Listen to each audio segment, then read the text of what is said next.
So welcome back to the channel. In this video, we'll cover this lab. First of all, click on Start Lab.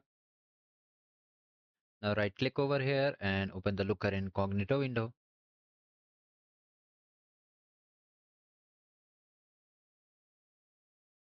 Now from here, first of all, check this box and come over here and enter the details one by one and just log in.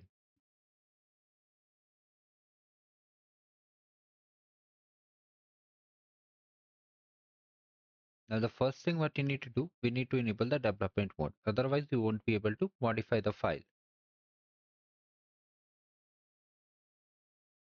The page will reload itself and after that, you'll be able to see you are in development mode. Now click on Develop, Qwiklabs e-commerce.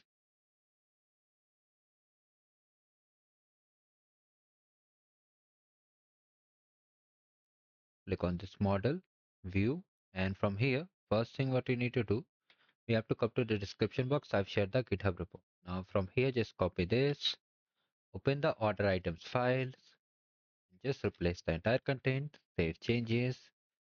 After that, scroll down a bit. We have to update the users view. Here is the view, just click on it. Once it is loaded, just update it.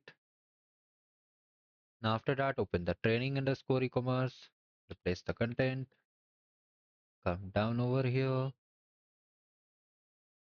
paste it and just save it. Now simply click on validate LookML,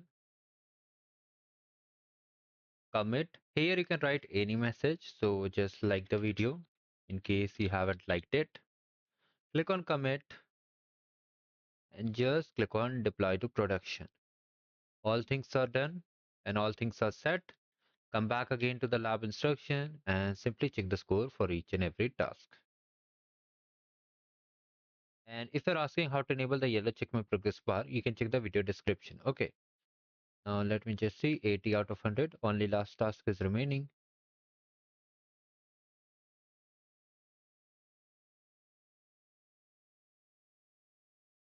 So here we completed the lab. Do like the video and just subscribe the channel for more. And if you need any other tutorial, you can comment down below.